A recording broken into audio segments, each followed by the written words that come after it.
El hermano de Fidel no me dejó entrar. Así que ahora no me dejaron, vamos a mandar toda la iglesia, que vayan a Cuba. Y también para antes de fin de año vamos a ir a Uganda, a ver cómo podemos seguir ayudando a nuestros orfanatos, a África. Así que vamos a preparar por lo menos este año 2 viajes misioneros. África, Uganda, que allí tenemos nuestros hogares, nuestros orfanatos. Cuba, que vamos a ir también a ayudar a sembrar lo que podemos, y en este caso Ucrania lo más pronto. Lo que te quiero contar en el segundo orden de cosas es que ayer vinieron los muchachos de Chiapas, México. Adelante, vení, mi querido Ítalo. Y ya en momento te voy a transmitir lo que creo Dios me dijo que te diga, pero antes, Misión Graneros en Chiapas, México.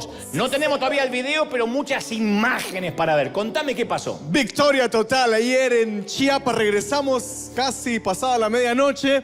Tuvimos una semana bastante intensa ya desde miércoles a la mañana. Llegamos ahí a armar todas las bolsas, a preparar todo lo que íbamos a llevar a este lugar. Bolsas con despensas de alimento. Pensamos en todo tipo de alimentos que podrían ellos usar. Preparamos útiles escolares. Llevamos unas mochilas que no sé si ya las vieron en las fotos, estaban muy bonitas, donde iban todos los útiles escolares que también, mira la mochila que se preparó para llevar a los niños. Estaba llena, estaba pesadita esa mochila también, con cuadernos, con útiles escolares. Llevamos juguetes también ahí, se les preparó bolsas de dulces. Eso sumado con lo que era la comida. Aparte de todo eso, eran regalos, y aparte de todo eso, allá en el lugar íbamos a tener ciertos servicios gratuitos que llevábamos. Así que empezamos a cargar todas las bolsas con el grupo. Esto lo hacíamos en Tuxtla Gutiérrez, ahí en Chiapas. Y ahí empezamos, por ahí alguien de Tuxtla, empezamos a cargar todos los alimentos en conjunto de unas 50, 60 personas que fueron de aquí desde River y trabajando con otra iglesia allá en Tuxtla, y se unieron otros hermanos. Salimos en caravana todos juntos hacia el lugar donde íbamos.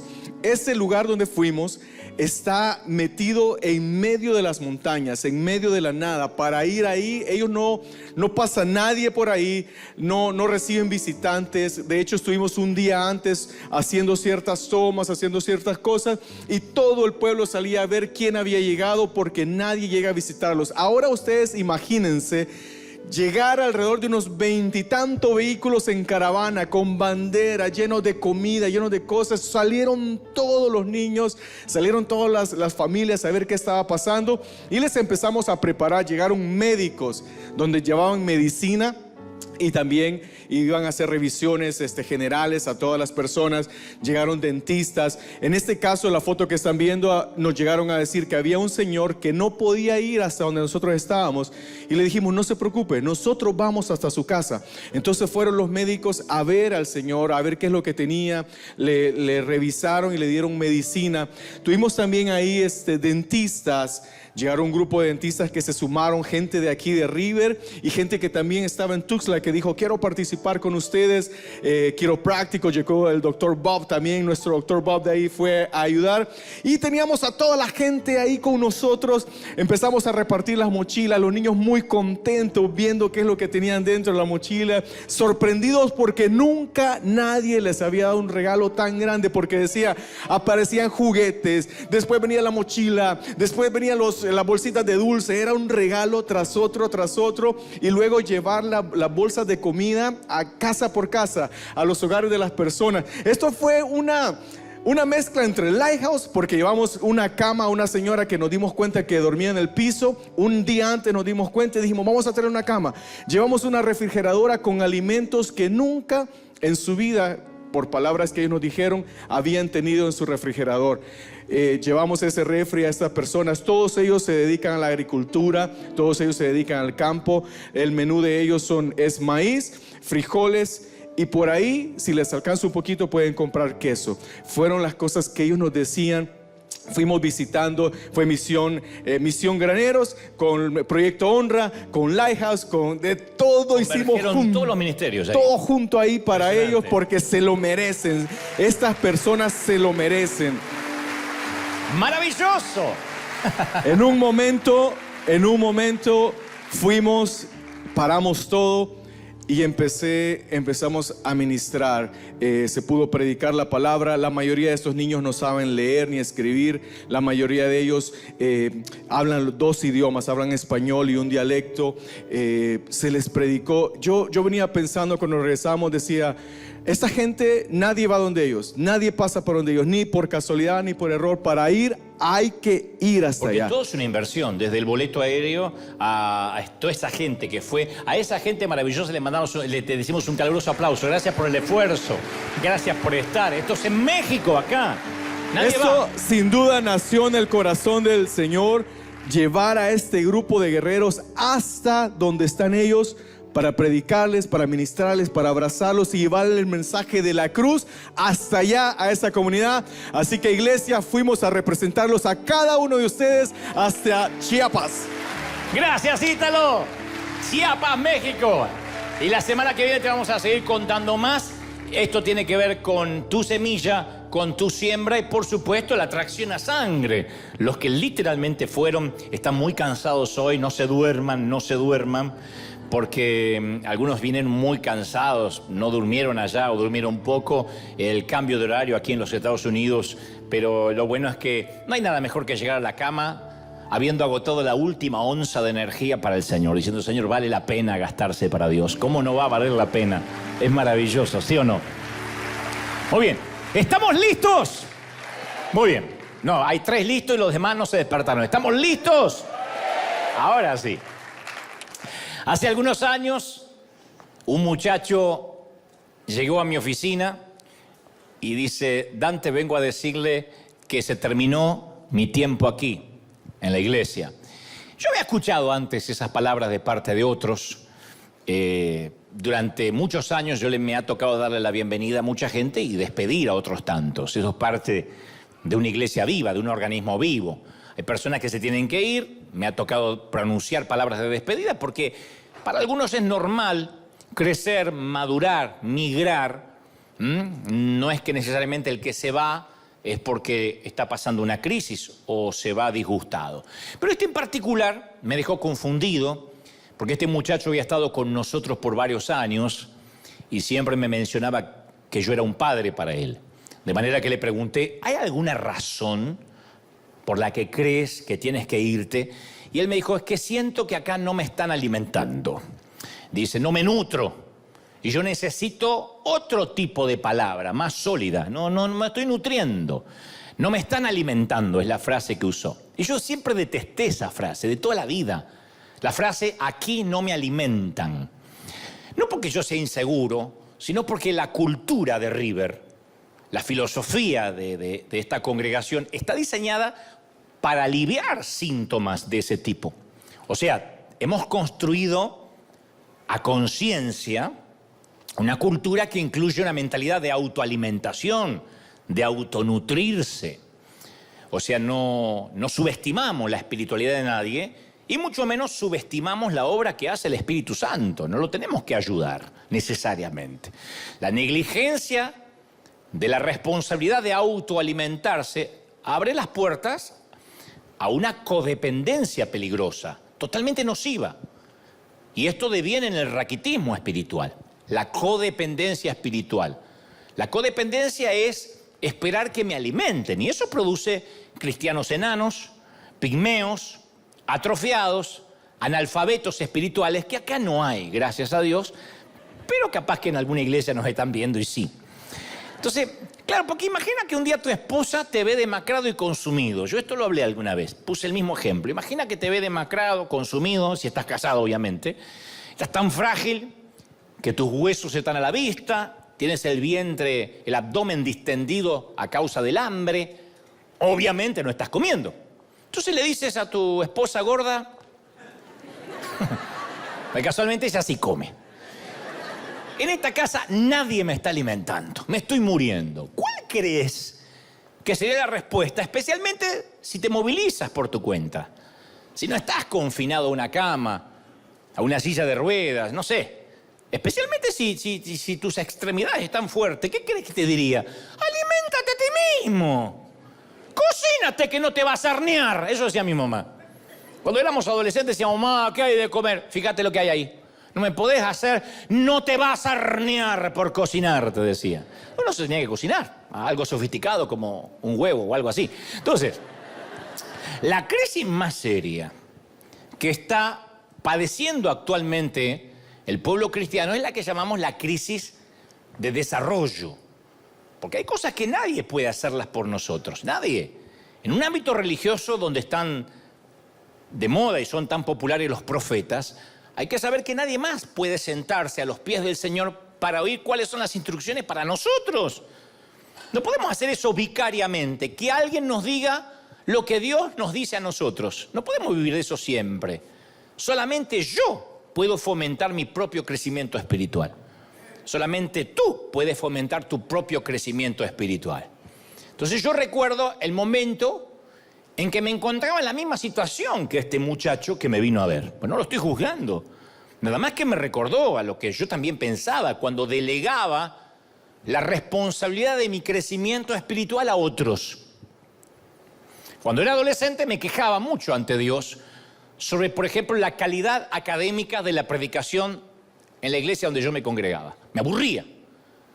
Entonces decía, Señor, en este lugar me estoy muriendo de hambre. Yo quiero otra cosa, otro alimento. No me están alimentando. Siempre decía, Señor, me estoy desnutriendo. A veces espero uno que otro campamento, alguno que otro congreso para ver si me puedo alimentar, pero no puedo vivir así. Y sentí claramente la voz del Señor en mi interior que me dijo, ¿por qué culpas a los demás por tu falta de crecimiento? ¿Qué tienen que ver los demás? ¿De verdad estás dependiendo de que te alimenten una vez a la semana? Y mi problema no era la falta de recursos. Mi problema es que estaba esperando a que el pastor me diera de comer en la boca con la cuchara. El avioncito, ¿qué dice Jehová? Oh, ¿qué dice Jesús? Oh, puré. Estaba esperando eso. Yo quería que otro hiciera lo que yo tenía que hacer por mí mismo. Tomar la plena responsabilidad de mi nutrición espiritual, de mi solidez. Entonces, al comenzar a adentrarme en las Escrituras por mí mismo, vi el Salmo 32:8, que está justo en el centro, en el eje de lo que te estoy contando. Estaba en el eje de mi error. El Señor dice, yo te instruiré, y te mostraré el camino que debes seguir. Está hablando el Señor. Velaré por ti. Y luego dice, no seas como el mulo, como la mula, como el caballo, que no tienen discernimiento. Ahí yo quería dejar de leer, dije, bueno, ya no me está hablando a mí, pero el Señor hablaba.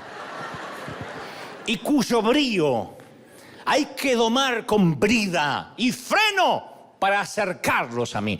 O sea, yo dije, ese soy yo. Tuve que aceptar la cruda verdad. Yo era ese caballo. Yo era esa mula. Bueno, yo era caballo, no mula. Caballo. Machito, gracias a Dios, pero caballo. Y no es lindo tener que confesar esto. Pero yo quería que me alimentaran, entonces tenía que asumir la responsabilidad de mi propio futuro. Esto no significa que está mal venir a la iglesia y recibir. Está bien, pero no podemos vivir solo de eso. ¿Quién vive comiendo una vez a la semana? Y cometí el más común de los errores. Quería que mi pastor estudiara mucho, se preparara mucho, para que pudiera echar baldes de conocimiento sobre mi cerebro y yo absorberlo. Señor, bendícelo, háblale para que Él me hable a mí. Mira qué fácil, yo era el nieto de Dios. No me daba cuenta que el conocimiento, e incluso el conocimiento bíblico, es como el sodio en su forma cruda. El sodio es muy destructivo para el ser humano, hasta que se convierte en algo más elevado, cloruro de sodio, o sal de mesa. Pero si alguien ingiere sodio, se muere. Tiene que ser refinado y devenido en sal de mesa. De la misma manera, el conocimiento en sí mismo tiene que convertirse en algo más elevado, en sabiduría. Si no es solo conocimiento bíblico, que no necesariamente es sabiduría para la vida. ¿Hace sentido? Me están mirando así como diciendo, ¿a dónde va? ¿Me hace sentido o no? Porque aún la verdad necesita una guía sabia.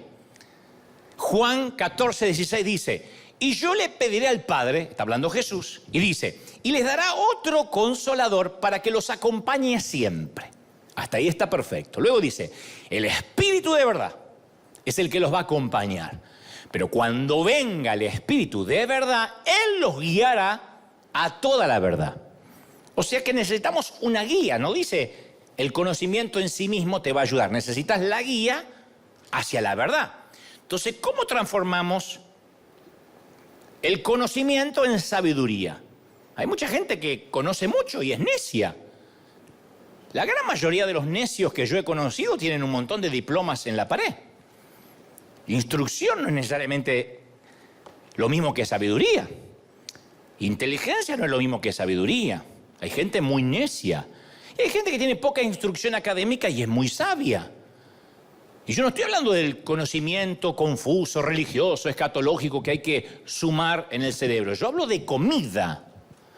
Lo que te ayuda durante la semana, cuando no hay servicio, cuando no podemos cantar juntos. Hablo de agua.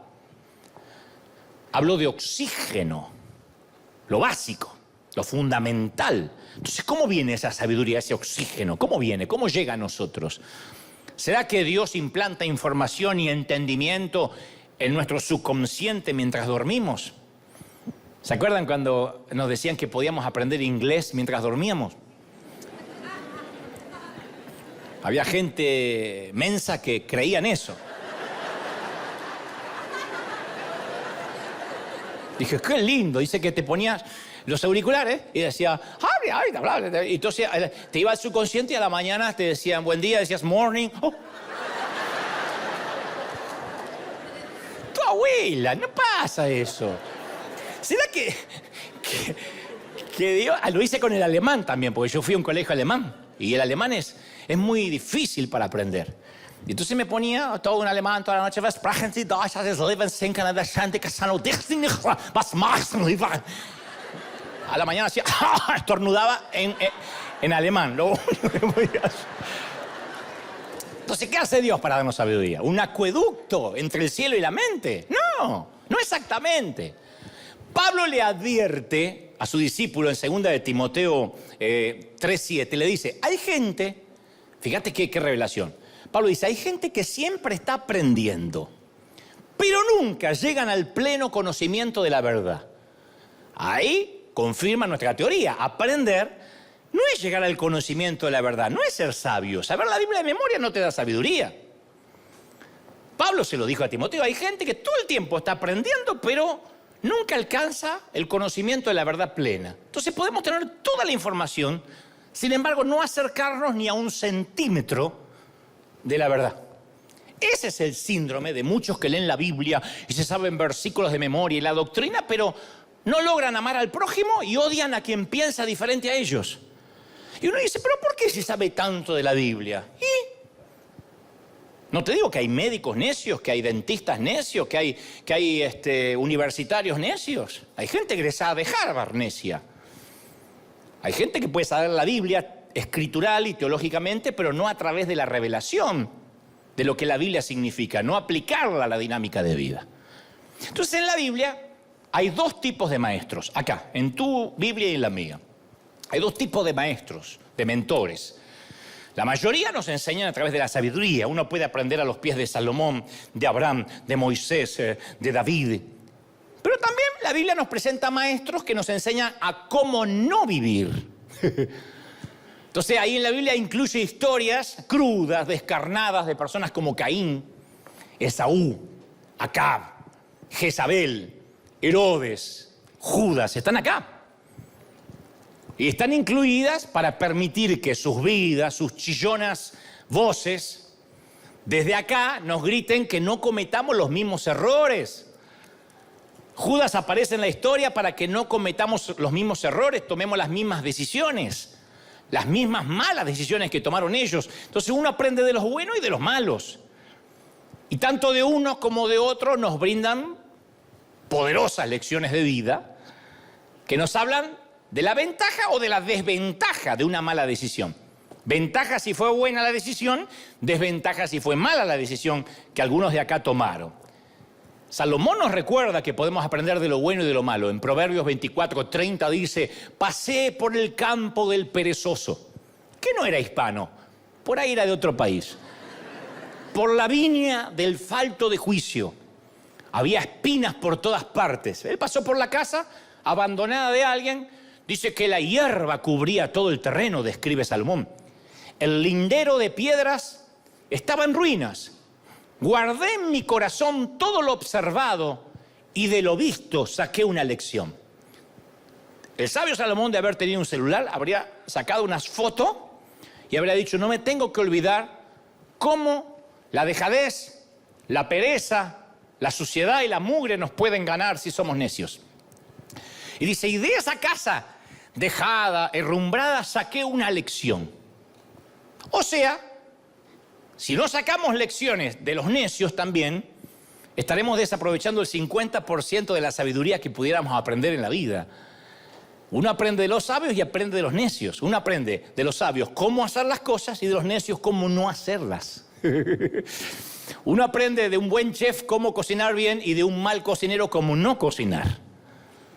Hace algunos años, cuando yo solía viajar mucho más de lo que hago ahora, me tocaba estar en muchos congresos y conocer a muchos otros conferencistas, predicadores. Yo era muy jovencito y los conocía a casi todos.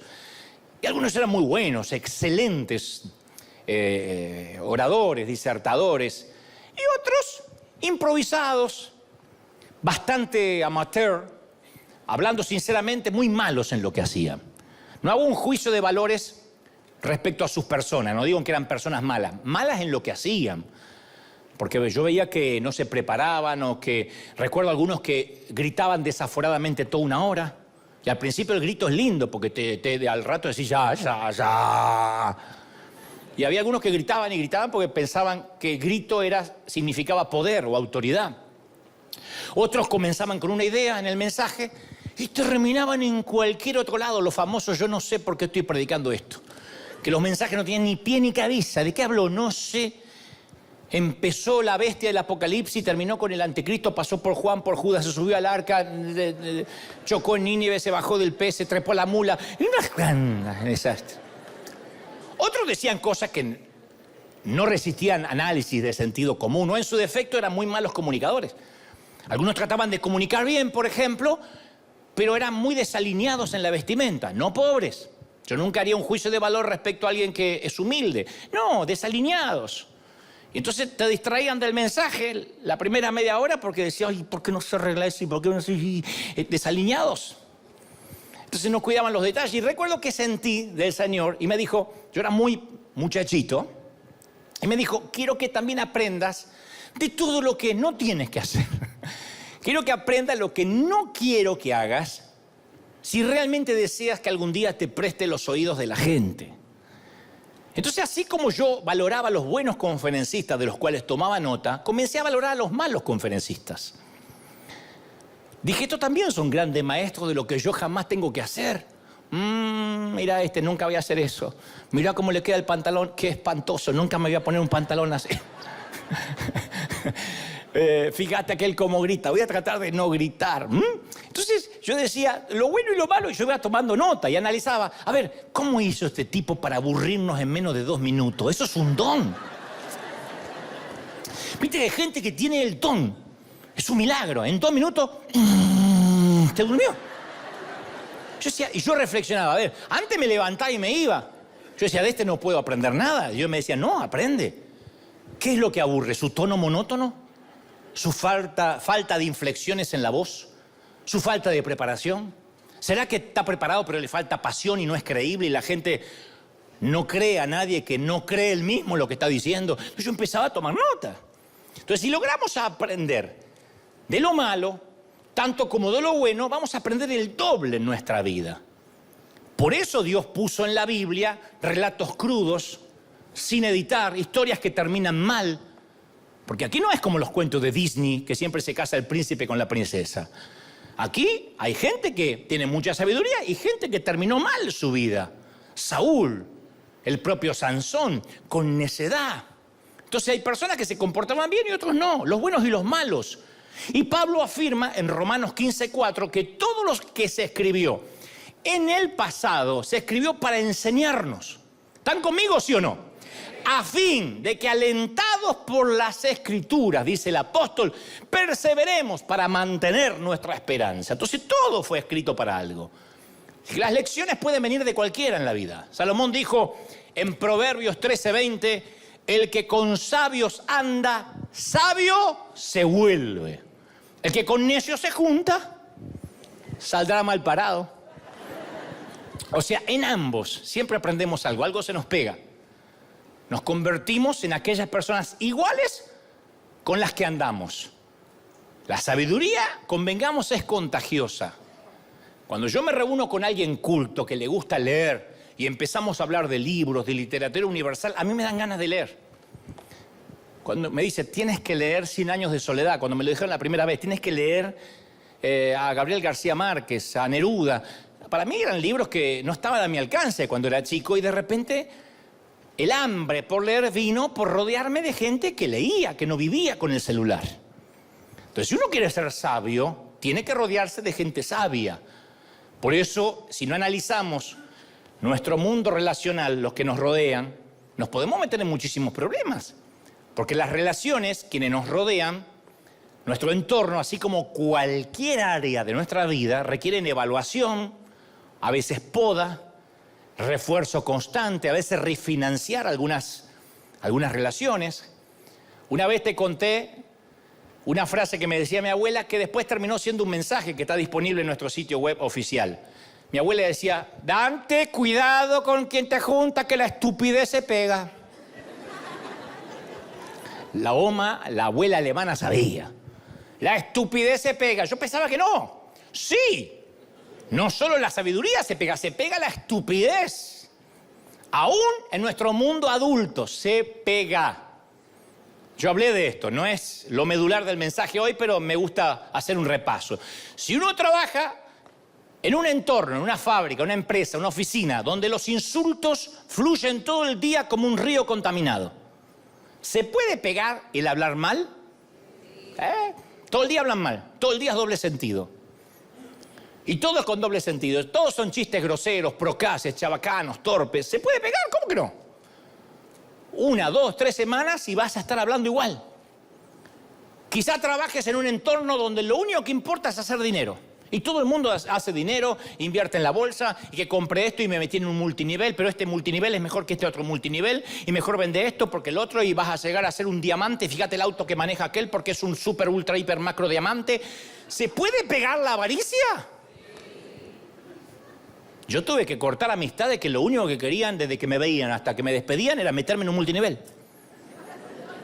Entonces no me interesa. No, pero no es venta, no es venta, ¿Querés ganar mucha plata? ¿Querés ganar mucha plata sin hacer nada, sin mover el trasero? No, de donde yo vengo hay que trabajar. No estoy en contra. Lo que estoy diciendo es que me hartaba de que se le había pegado que con quien se encontraba le tenía que vender el multinivel o hacerlo ingresar a la red. ¿Se puede pegar? Sí. En las fiestas, donde todos afirman que son bebedores sociales. Ninguno se considera borracho, pero son bebedores sociales. Y van por el tequila, y por la cerveza, y por el vino, y por el whisky. ¿Se puede pegar la borrachez? Oh, no, ¿cómo que no? Mirá cómo dicen, amén. Yo miraba la semana pasada, los incidentes ocurridos en el estadio La Corregidora, entre Querétaro y Atlas. Fíjate qué informado que está el tipo.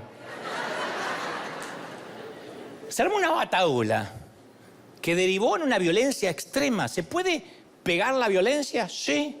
Porque estaban los barras, los que van a hacer porras y a buscar camorra, y el otro que está ahí que dice, peguemos, que se contagió y empezó a pegar. O primero empezó defendiéndose, después se calentó y empezó a pegar. La estupidez es viral. Es la nueva pandemia. Las redes muestran eso, ¿no? Y hay cientos de variantes, pero siempre es el mismo patrón. De pronto vemos a una chica, jovencita, bonita, que ama al Señor, que lo sirve, que no falta nunca en la iglesia, y conoce a un chico, lo voy a decir de una manera fina, que transita por los rieles de la estupidez. Fíjate vos, qué poético. Si conoce a un estúpido, suena feo. Transita por los rieles de la estupidez. Se ponen de novio Y jamás logra ella que él deje de ser un cretino, un tarambana, un insensato importante. No, siempre es al revés. La cepa de él termina siendo más contagiosa. Ella comienza a ir al ritmo de él en vez del de Dios, y entonces su vida toca fondo, en unos meses es un desastre. Lo más probable es que ella deje de servir, después deje de congregarse, y después aparecen fotos en las redes haciendo la misma estupidez que él. Le pasa a muchachas, le pasa a muchachos también. Cuando nos rodeamos de gente tonta, nos volvemos como ellos. Es bíblico.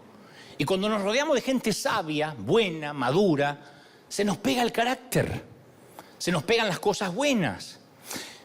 A mediados del año 1991, yo trabajaba como diseñador gráfico en un seminario bíblico de Buenos Aires.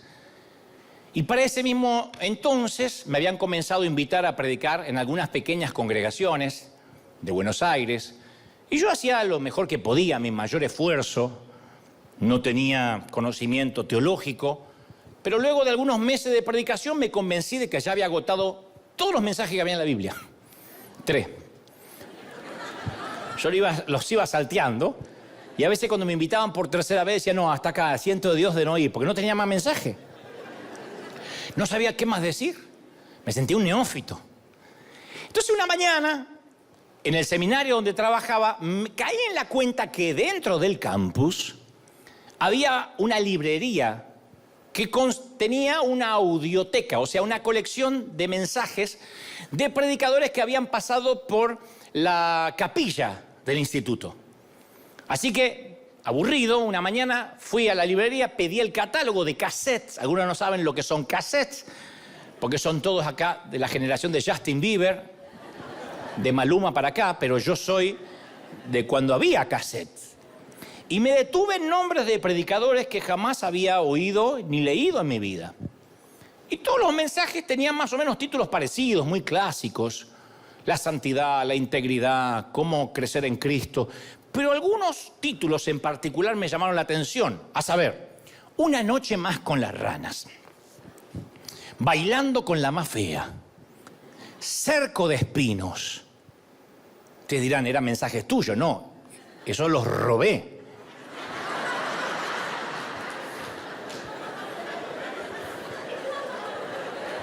No sé si está bien, pero es la verdad. Y al lado de cada uno de esos mensajes, de esos llamativos títulos, el nombre del predicador, Italo Frigoli. Así que yo pedí prestado el primero y regresé hasta mi casa oyéndolo. No podía creer que alguien predicara de ese modo. Estoy hablando del año 91. Tenía una fraseología cuidada, que no era el estilo de predicadores con los cuales yo me había criado. Una dialéctica exquisita. Una disertación que yo jamás había nunca escuchado. Cada cassette era un tesoro de revelaciones. Yo me sentía un arqueólogo desenterrando el Santo Grial. Le digo, ¡ah! Era increíble. No había YouTube, no había acceso a los mensajes, sino a menos que tuvieras para escuchar cassette en el auto. Al día siguiente fui por otros mensajes y luego por otro y luego por otro. Todos los que tenía Italo Frigoli. Él nunca lo supo, pero conversó conmigo en cada cinta. Era el veterano predicador Frigoli y el joven Dante Gebel, que pasaron horas y horas juntos, él enseñando y yo aprendiendo. Y durante los meses siguientes, este gran predicador siempre estaba a mi disposición, porque yo me ponía los cassettes. Yo tenía preguntas, él tenía las respuestas en sus sermones. Yo necesitaba instrucción, él tenía la experiencia. Yo necesitaba aliento fresco y él me suministraba oxígeno. Yo quería que se acabara el día laboral. Para esa hora y media que me subía al tránsito de Buenos Aires, pudiera escuchar una y otra vez, de un lado y del otro, el cassette.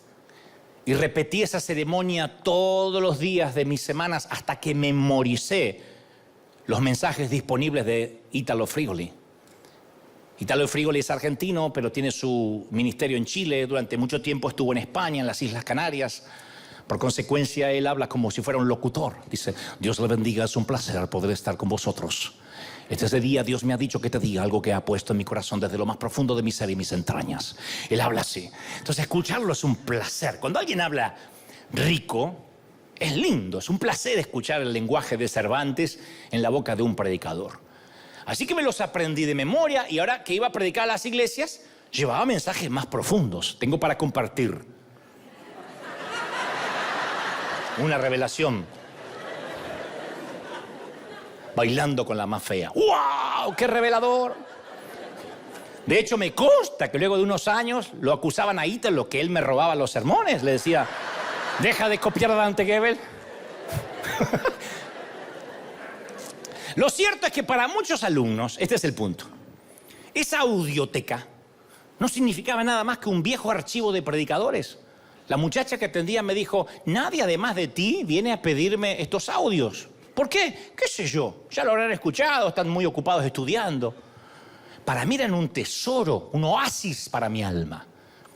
Entonces, semana tras semana, como un antiguo hebreo escribiría laboriosamente la copia de la Torá, yo memorizaba palabra por palabra los contenidos de los mensajes de Ítalo. Porque cada sermón traía a mi vida experiencias memorables, desafortunados pasos en falso que él confesaba, lecciones que no tenían precio.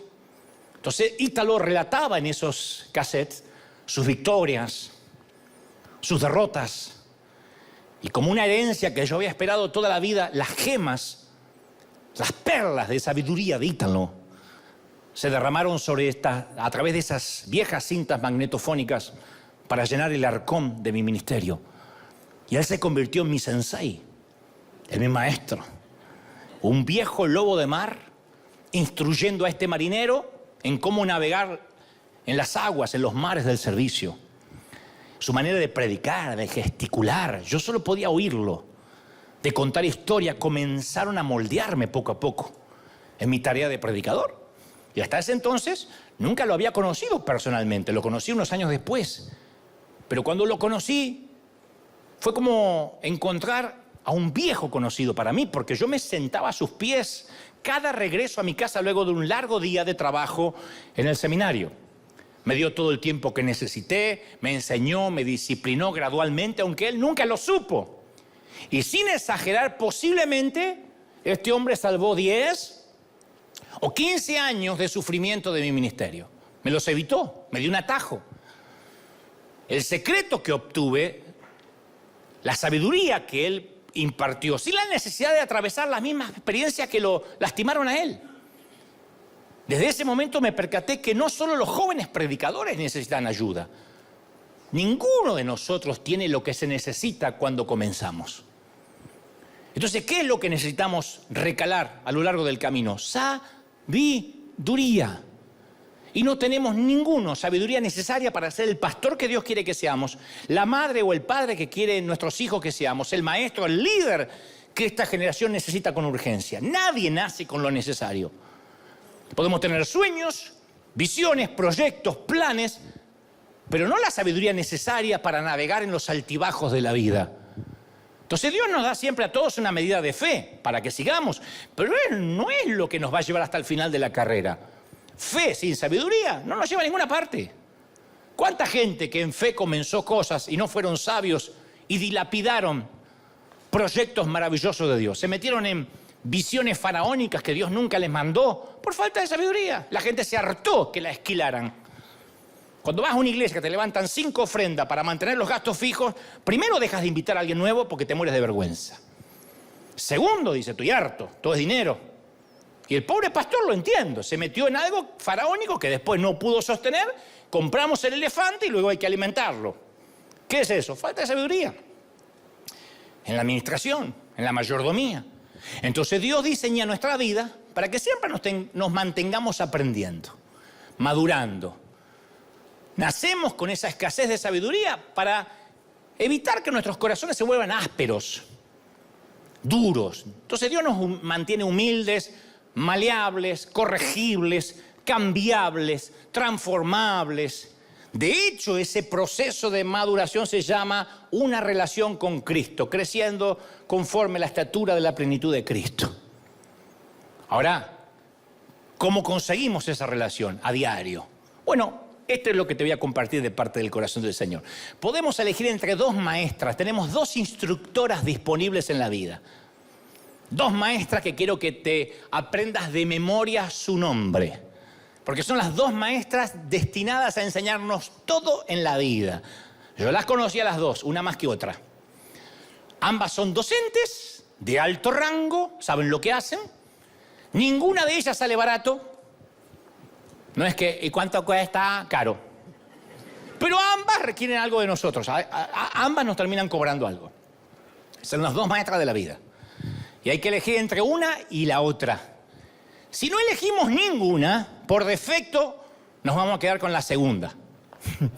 Si no elegimos ninguna, sí o sí te toca la segunda. Las maestras son sabiduría y consecuencias. Y podemos aprender mucho con estas maestras. Sabiduría y mis consecuencias. Para que las puedan ver, mi sabiduría 90, 60, 90, mis consecuencias 380, 450. Es más gordita. Digo, qué sé yo. Pero tengo que advertirte sobre la gran diferencia en sus estilos de enseñanza. Mientras sabiduría nos deleitará con sus lecciones, consecuencia nos va a dejar sin aliento. La verdad es que consecuencia, para serte honesto, es la pedagoga más dura de las dos. Y el costo y las lecciones de consecuencias tienen un precio muy elevado, no todos pueden pagarlo. A consecuencia la suelen apodar bajo otro nombre. ¿Vieron que los niños siempre le ponen apodos a las maestras? Bueno, a consecuencia le suelen decir aprender por las malas. Pero aprendemos, pero por las malas. Te garantizo que aprendemos, pero por las malas. Pero para el momento que hayamos aprendido las lecciones a través de las consecuencias, esa instrucción capaz que nos llevó toda la vida. Nos consumió los mejores años. Cuando uno aprende a través de las consecuencias, nos puede costar la familia, el trabajo, el ministerio y tal vez nuestras vidas. Porque consecuencia enseña, pero siempre tiene un gran daño colateral. Cada uno de nosotros aprendió algo por experiencias personales que nos hicieron más sabios, ¿sí o no? Aprendiste a través de que te traicionaron a no confiar tan plenamente. Aprendiste a no entregar el corazón tan rápido, pero para eso tuvo que haber una estafa, un beso del traidor. Tuvieron que haber jugado con tus sentimientos. Aprender por las consecuencias duele siempre. Pero esas lecciones aprendidas a través de las consecuencias nos causan mucho dolor, mucho sufrimiento. Vaya que aprendemos. Una vez nos estafan, dos no. Una vez nos traicionan, dos no. ¿Sí o no? El que tropieza con la misma piedra es un tonto. Pero cuando uno aprende a través de las consecuencias, aprende bien. Mira, mucho antes que yo supiera que en las películas del Far West, de los cowboys, los vidrios son de azúcar, yo soñaba con atravesar un cristal. Era mi sueño, como veía que arrojaban en las peleas a través a alguien de la ventana. ¿Viste cuando se pelea? Yo soñaba de chiquito con eso. Era la parte más fascinante. Decía, papá, avísame, se rompe un vidrio. Ese vidrio en las películas que se quiebra, que estalla, que explota, no es vidrio real. Es vidrio falso y hecho a partir de azúcar, literalmente. De modo que nadie en el plató salga herido por los cortes de un vidrio real. Pero insisto, yo no tenía idea de eso. Y a pesar que luego me tuviera que aguantar los retos de mi madre, yo tenía que intentarlo. Así que disfrazado del zorro, decidí, montado en la escoba, intentar atravesar el vidrio. Yo quería intentar con tornado atravesar el vidrio de la ventana de la cocina de casa. Me rompí la nariz, la trompa. El vidrio ni se inmutó. Y ese día me volví un poquito más sabio. ¿Qué aprendí a los 8 años? ¿Cuál es la lección? Dante, los vidrios de las películas no están hechos de lo mismo que los vidrios de mi casa. Coseché una perla de sabiduría impresionante a partir de una experiencia personal, lo cual incluyó dolor, una trompa partida. Pero era una perlita de sabiduría, un pedacito de todo el tesoro de la vida. Para convertirme en el hombre que Dios quería que fuera, necesitaba una bolsa de esas gemas. Para llegar a donde yo quería necesitaba de mucha más sabiduría de la que había ganado en mi desafortunada experiencia contra el vidrio de la cocina. Y la verdad es que si vamos a aprender solo por consecuencia, no tenemos la cantidad de huesos que se necesitarían romper para adquirir la sabiduría que necesitamos. No tenemos la suficiente cantidad de narices para rompernos. Pero claro que aprendemos en el camino de las consecuencias. ¿Cómo no? Yo aprendí. Mejor que si una maestra me hubiese dicho, te voy a explicar de qué está hecho el vidrio. Yo quería probar. Hasta que no te quemas, no aprendes. Pero ¿cuántas veces te vas a quemar? Uno aprende por las consecuencias. El salmista en el Salmo 119, 67 dijo, antes de sufrir anduve descarriado, pero ahora obedezco tu palabra. Me hizo bien haber sido afligido, porque así llegué a conocer tus decretos. Hasta el salmista tuvo que romperse la nariz. Ahora, pregunto, ¿no sería mejor en la vida adquirir sabiduría? Aprender que no puedo atravesar un vidrio sin romperme la nariz y fundamentalmente sin tener la necesidad de rompérmela. ¿No sería buenísimo? Por eso, mi sabiduría duele menos que mis consecuencias. ¿Me siguen o no? Porque están así. Cuando empieza el seminario, uno no entendió nada. Si consecuencias tiene un costo de efectos colaterales, sabiduría tiene un costo opuesto, están las antípodas. Requiere disciplina, la sabiduría requiere de obediencia y fundamentalmente tiempo. ¿Y quieres saber cuál es la mayor diferencia entre sabiduría y consecuencias entre las dos maestras? Es una diferencia abismal. Sabiduría nos enseña las cosas antes que cometamos el error y luego nos toma el examen. Pero nos enseña antes la sabiduría. Consecuencia, primero nos hace cometer el error, nos toma el examen primero antes de enseñarnos algo. Sabiduría pone la cerca antes del precipicio y te dice no pases de aquí, no metas la pata, no cometas un error. Consecuencia, te visita en el hospital. Cuando estás con las dos piernas fracturadas y traumatismo de cráneo.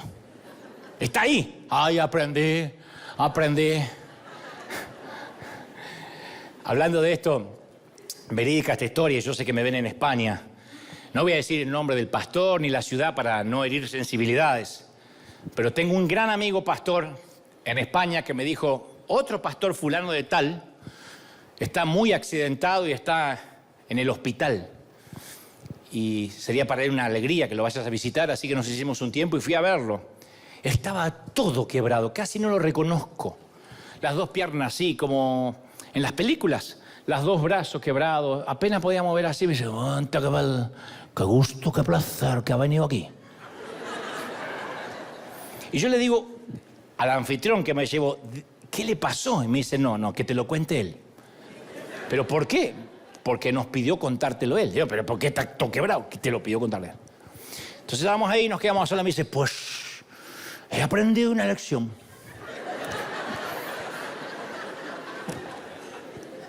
Venía de predicar en 3 servicios. Venía manejando y conduciendo mi automóvil y venía cansado. Pero si me paraba al costado de la ruta a descansar, no llegaba al otro lugar. Y yo le dije, Señor, yo te estoy sirviendo. Así que, en el medio de la carretera, cerré los ojos y dije, ángeles, conduzcan.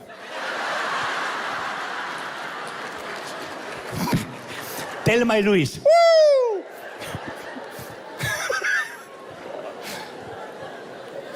Y aprendí la lección, los ángeles no conducen. Claro. ¿No era mejor aprender a través de la sabiduría? Se mató el gallego, se mató. No era gallego, era otro sitio. Salomón lo describe así en Proverbios 22:3. Dice, el prudente ve el peligro y lo evita. El inexperto sigue adelante y sufre las consecuencias. Entonces, ¿por qué no cosechar la sabiduría de experiencias ajenas? ¿Por qué no escuchar el testimonio de los que ya se equivocaron? Aprender de los que se equivocaron, como te dije al inicio. De esta manera, cuando oigamos que un amigo corrió a toda velocidad, disfrazado del zorro, contra un vidrio y se estrelló, se rompió la nariz, podemos aprender a decir, los vidrios de la película no están hechos lo mismo que los vidrios de mi casa. Los ángeles no manejan aunque esté sirviendo al Señor. Al aprender de otros, nos ahorramos rompernos la nariz. Obtenemos sabiduría de la experiencia, no tenemos que sufrir de la misma forma que el otro sufrió, si ya aprendió la lección. Entonces, cuando alguien te da testimonio de su matrimonio fallido, de su vida arruinada, sobre lo que hizo mal, cómo Dios lo resolvió, ¿cómo no vamos a aprender de lo que está aquí incluso? Entonces, si nos negamos a aprender, seremos personas completamente bobas, ingenuos, inocentes, ilusos, cándidos. Hasta la palabra de Dios nos llamaría estúpidos. Porque esta semana me escribió un creyente de Cristal, me dijo: qué tremendo, Dante, qué bajo que has caído. No digas estúpido en el lugar sagrado. Yo te voy a decir una cosa. No iba a contestar, pero vos viste que yo no me aguanto. Si te niegas a aprender, no solo Dios te llama así, sino que te dice adoquín, alcornoque, badulaque, fatuo, ganso, imprudente, insensato, majadero, pasmado, estólido, obtuso, ordinario, bestia, y en los ratos libres, bruto. Porque hay que aprender. Una persona sabia ve las consecuencias en el futuro y hace un cambio antes de estrellarse contra el vidrio. Una persona tonta corre. Escuchó que Dante se rompió la jeta y él corre contra el vidrio. Lo tiene que experimentar en carne propia antes de poder aprenderlo. Y si esa es la manera en que decides vivir, se te va a ir la vida. ¿Cuántas veces te vas a casar? ¿Cuántas suegras vas a tener? ¿De verdad? No, capaz que la próxima es buena. ¿De verdad? ¿Really?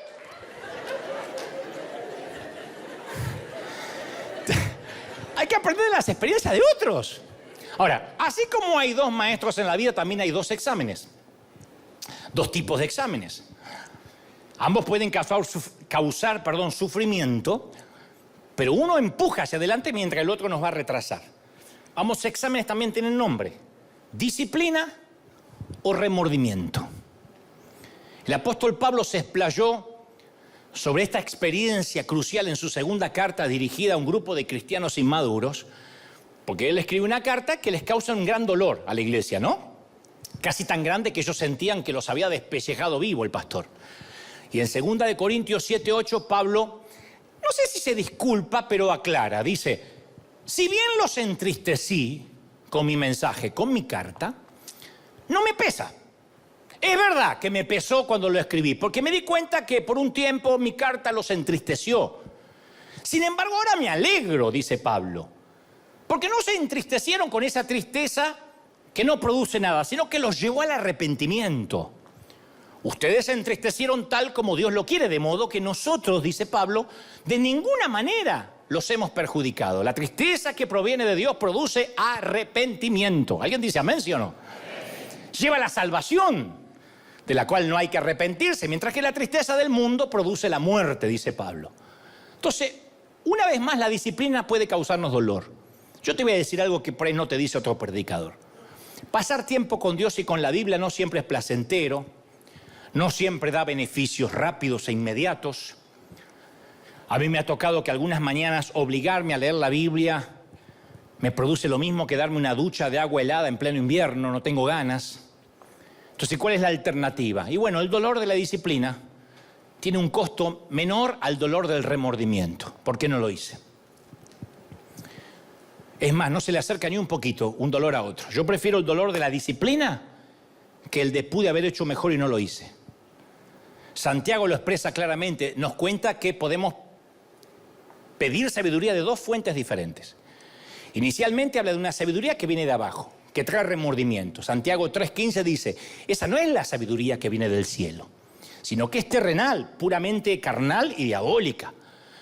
Porque donde hay envidias y rivalidades también hay confusión y toda clase de acciones malvadas. A la larga, este tipo de sabiduría mundana nos trae océanos de reproches.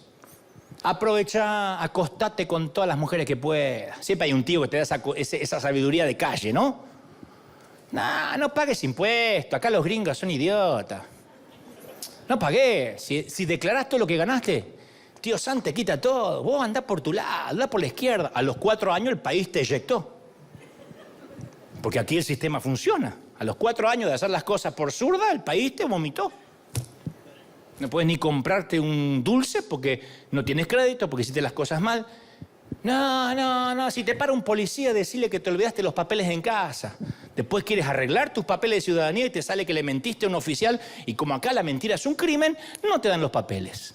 Pero siempre hay alguien que te da un consejito de esos sabios de calle. Haceme caso a mí. Como los que me aconsejan a mí de qué harían, qué tengo que hacer con qué tenemos que hacer con el dinero. ¿Por qué le mandan a Ucrania y por qué no le mandan a Irak? No puso un peso en su perra vida. Y me dice a mí lo que tengo que hacer. Pero ay, me pone loco. Claro, porque si me llama Bill Gates y me dice, mira, yo soy filántropo, yo te voy a decir dónde poder mandar dinero, yo lo escucharía. Pero este que pone un peso en la ofrenda, que no come banana para no tirar la cáscara, me quiere enseñar dónde tenemos que enviar dinero. Bueno, es gente que tiene la sabiduría de la calle. Y Santiago da una alternativa, dice, en cuanto a la sabiduría que desciende del cielo, es ante todo pura, además pacífica, dócil, llena de compasión, de buenos frutos. Entonces, en las bifurcaciones de la vida, vamos a tener que elegir en algún momento entre disciplina o remordimiento. Algunos vamos a mirar atrás con dolor y preguntarnos, ¿qué me pasó en aquellos años? ¿Qué provecho saqué de mis épocas de veinteañero?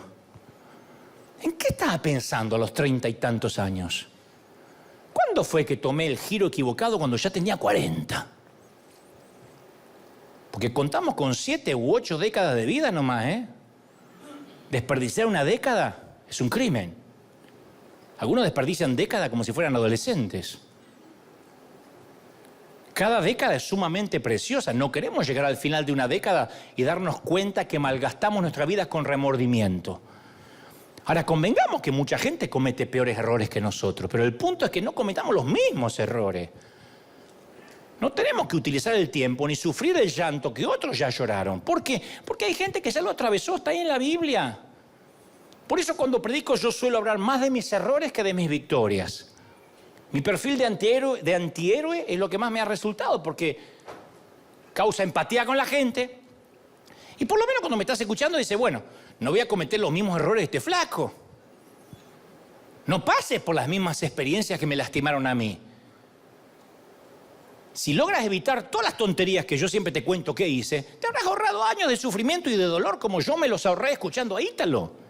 Cuando yo te cuento mis errores, cómo fracasé, cómo luchaba con la crítica, con la baja estima, cómo me fui haciendo un legalista en recuperación, es para que no cometa el mismo error, no para que diga, quiero ser como él, pasar todo lo mismo. No, no seas como la mula, dice el Señor. Ahora, vamos a especular un poquito y ya te dejo. ¿Qué hubiese pasado si en aquel seminario bíblico, en ese campus, en esa biblioteca, no solo hubiese encontrado una docena de mensajes como Ítalo, sino cientos de otros cassettes de otros predicadores similares a él? Y cada uno de ellos me hubiese ahorrado años de dolores de cabeza. ¿Cuál hubiese sido el precio de esas cintas? Si pudiera conseguir que otros grabaran sus experiencias, yo pagaría con gusto miles de dólares. Me metería en un préstamo para tener las experiencias de otros y que me las ahorren a mí. Me ahorrarían una vida de sufrimiento. Podría adquirir la sabiduría de años que superen aún mi tiempo en esta tierra. Eso merecería sin dudarlo el precio que tuviera que pagar. Ahora vamos a considerar la gracia de Dios. Dios toma a 400 de sus mejores mujeres y hombres, más o menos, expone sus historias crudas acá sin editar en una gran biblioteca de 66 libros. Libros sobre hombres, mujeres, reyes, esclavos, soldados, profetas, prostitutas, pecadores, diplomáticos, y los ubica uno por uno, no los edita, lo bueno y lo malo. Esto no es hipocresía como nuestra congregación donde todo el mundo luce igual. ¿Por qué Dios empaquetaría crudos acontecimientos en una biblioteca por el resto de la eternidad? Porque es para nosotros. Pablo escribió en 1 Corintios 10:11, todo esto sucedió para servir de ejemplo y quedó escrito para advertencia nuestra, para que sea el legado al fin de los tiempos. Entonces no hay que cometer los errores de Jacob, de Esaú, de Saúl, de Judas. Porque nos ofrece este libro la sabiduría de 66 libros. ¿Cuántos miles de dólares tendríamos que invertir para conseguirlo? Ni siquiera 1000, ni siquiera 100. Podemos adquirir esta sabiduría por menos de $10. Digo para los que nunca la leyeron y están esperando que yo le dé la comida en la boca al purecito todos los domingos. Salmo 119 dice, alguien tiene que aplaudir más que eso, ¿sí o no? Tus mandamientos me hacen más sabio que mis enemigos. Porque son para mí, tengo más discernimiento que todos mis maestros porque medito en tus estatutos, en esto. Entonces no necesitamos rompernos la nariz, estrellar nuestros sueños, destrozar nuestro futuro, aunque otros lo hicieron. Por eso es vital que nos peguemos a gente que ama la sabiduría, porque como la estupidez, la sabiduría es viral. Yo he hablado con mucha gente que entra aquí a River Arena. Últimamente han venido muchos artistas por el programa de televisión. Y he hablado con judíos, católicos, ateos que han estado ahí. Y todos, no te miento, coinciden. Dice, qué pegadizo, qué es esta energía. En los primeros minutos yo no entendía nada y después de ver la gente ahí en la pantalla se me pegó. Pregunto, ¿se pega el espíritu de alabanza? En la oficina hay una mujer que no deja de sonreír todo el tiempo. ¿Se pega el espíritu positivo? Asistes a un gimnasio una vez a la semana. Coincides con la misma gente, no las amigas gorditas de siempre, otra gente. No las que te dicen que te hacen sentir bien porque se comió un montón. Ay, yo también. Pequé. Ay, yo también pequé. Ah, sí, 4 pizzas me comí. Esa no. Esta gente está disciplinada, tiene entusiasmo en el gym, se entrega al máximo, toman sus batidos de proteína. Dicen, voy a almorzar, no aguanto más. Y se comen su lechuga. ¿Se pegan los hábitos de ejercicio saludables? Sí. Estás en una iglesia sin careta, sin máscara, sin hipocresía. Se animan unos a otros. Dicen, ay, esta semana no oré casi nada. Yo tampoco. Tenemos que ayudarnos. ¿Se pega la autenticidad? Sí. Entonces, a través de nuestras relaciones las cosas se pegan. La sabiduría y la imbecilidad se pegan. Si estás buscando gente cuyo carácter te deje cosas positivas, la lista de Pablo te da una idea. Para empezar, amor, el fruto del Espíritu, amor, paz, benignidad, paciencia, bondad, fidelidad, mansedumbre, de dominio propio, no demonio propio. Gálatas 5:22. Entonces, cuando busques amigos para incluir en tu círculo íntimo, estos frutos fundamentales están buenos. Vas a aprender mucho. Y aprende a podar los otros, aunque duela. Creo que debo ser el único que habla de esto y dicen siempre, no quiero a la familia, es que estás solo. No, es que las podas funcionan. Mi papá tenía siempre plantíos y tenía plantas y siempre él podaba, por duro que pueda sonar. A veces tenemos algunos amigos cuyas cosas se nos están pegando y tenemos que refinanciar esas relaciones. Porque algunos no están interesados en seguir nuestro viaje espiritual, no quieren crecer como estamos creciendo. Y cuando eso ocurre hay que dejarlos marchar, aunque duela. A veces se trata de familiares que lamentablemente tenemos que alejarnos si queremos crecer. No los dejamos de amar, solo necesitamos distancia social. Si un pariente te está haciendo daño, no te quedes sentado esperando a que las cosas mejoren por sí solas. No van a hacer, no lo harán. Tienes que hacer algo, esas podas tienen que ocurrir. Y como te dije una vez, quizás tengas que grabar en tu contestador, hola, te comunicaste conmigo y quiero decirte que estoy en plena temporada de cambios. Si para mañana no respondo tu mensaje, es que seguramente eres parte de esos cambios.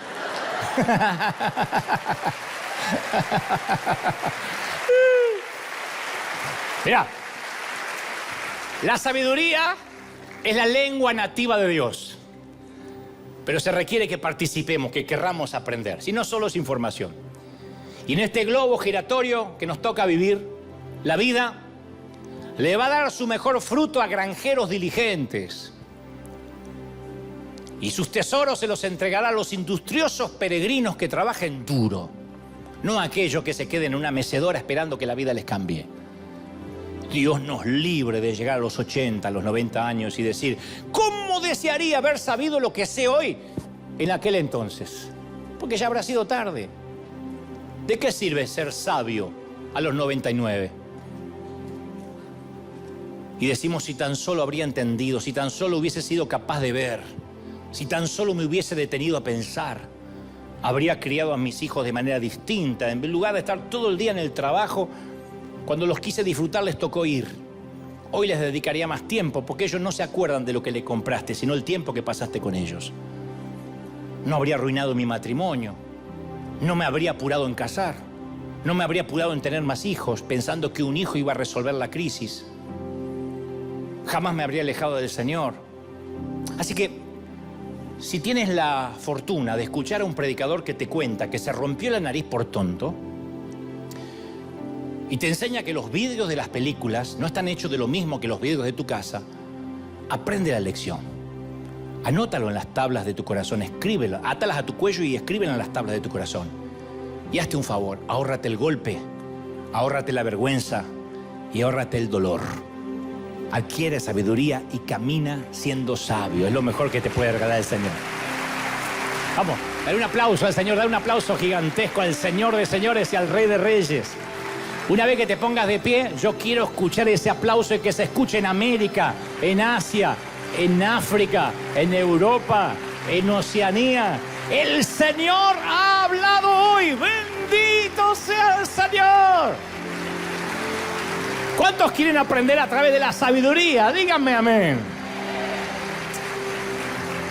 Siempre le he dicho al Señor, no estoy diciendo que la tenga, estoy en proceso, pero siempre le he dicho de muy jovencito, dame la sabiduría de los ancianos. No quiero llegar a viejo y ser un necio, un torpe.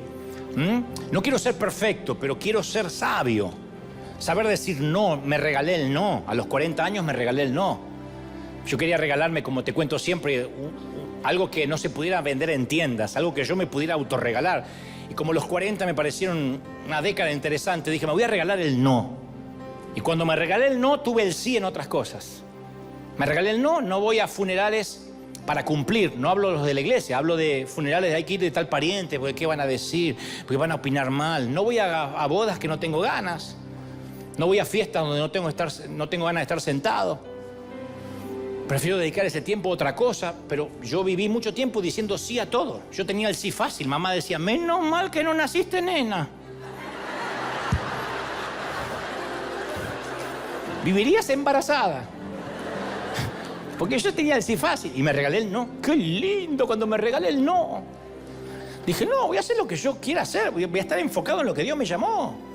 ¿Usted sería humilde y vendría a predicar a una iglesia chiquitita o perdió la humildad? Sí que podría ir, pero no quiero. Porque estoy predicando de acá, llego a todo el mundo, a la iglesia chiquita, a la iglesia grande. ¿Por qué tengo que ir a demostrar la humildad a Él? Me regalé el no, la autenticidad. Me regalé el ser lo más parecido a lo que Dios quería que yo fuera cuando fui gestado en el vientre de mi madre. Y eso es sabiduría. Eso es ser sabio. Cuando vi que relaciones tóxicas no cambiaban, incluyendo a parientes, y no cambiaban, y siempre era, te fuiste a Yanquilandia y te haces el rico y no mandás plata para acá, nos tenés que mantener a todos, dije, basta, se terminó. Porque yo digo siempre que hay gente que va por el cobre y por el bronce. El cobre tipifica el dinero. El bronce significa reconocimiento. El cobre es fácil limitarlo. Dice, ¿cuántos me cobras por esto? ¿Cuánto me cobra, caballero, por cortarme el césped? Tanto. Le pagas y se acabó, no le debes nada. Te cortó el césped, le pagas. Pero aquel que dice, a mí no me des nada y quiere reconocimiento, no terminas de pagar nunca. Es una hipoteca emocional que nunca puedes terminar de refinanciar. Siempre le debes algo. Porque te fue mejor y a ella no, o a él no, le tienes que deber. Porque me tienes que mandar, porque es tu responsabilidad, porque eres el hijo, porque eres el primo, porque eres... Entonces, a veces cuando uno no termina de reconocer nunca, ese bronce nunca termina de lustrarse. Y hay momentos que dice, basta. Yo manejo mi presupuesto emocional, no los demás. Yo tengo que pararme acá, mínimamente fresco, auténtico, con mis 5 sentidos, no totalmente drenado y vampirizado por personas que porque tienen mi número de celular me vuelven loco toda la semana. Dije, basta, eso es sabiduría. Saber elegir y decir, a ver, la sabiduría se me pega, la estupidez también. Entonces yo decidí, no dejo de amar a nadie, porque si no, no podría predicar. Pero Dios no me obliga a llevarlos conmigo. Cuando Dios te dice, sal de tu tierra y tu parentela, como Abraham, no te lleves a Lot, no quieras ser más bueno que la orden de Dios. No te subas a Jonás a la barca, porque por muy buenas intenciones que tengas, te va a hundir el barco. Entonces a veces hay que tomar decisiones duras, es decir, hasta acá se terminó. Se terminó. No es que vas a decir, no te hablo más. No. Pero corta el chismerío, las murmuraciones.